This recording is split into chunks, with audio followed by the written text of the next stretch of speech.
On the way home, Ivan was driving really fast just to make it in time for dinner. Suddenly, he hears a knocking sound coming from his engine. He immediately knew that something was wrong, so without hesitation, he immediately stopped at the nearest mechanic shop to check out his car. The mechanic at Mess Automotive Center are reboring a 9-inch deep cylinder to fit a new piston. The machine they're using increases the cylinder's radius 1/1000th of an inch every 1 minute.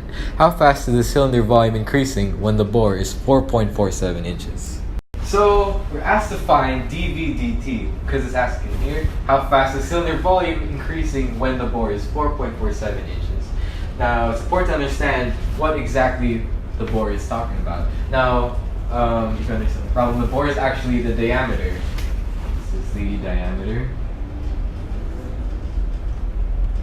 of the cylinder that we're trying to find dV/dt for. So since this is the diameter, we can actually make this the radius.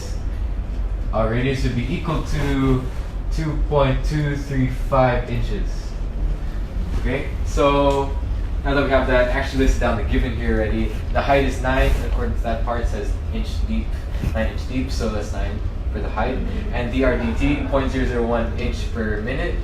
It increases by that much since it's already given there at the top. And this is the volume function that we're going to use to actually solve. So now there are two ways we can find dV/dt. First way is to just kind of analyze the problem and see that the height is actually just a constant. So we can treat it like pi. We just take it outside of this and just differentiate r. And so yeah, like this. So we pi h times 2, this is power rule, bring out the 2, then times r times the derivative of r dr/dt, which are actually given right here. It's 0.001 inch per minute.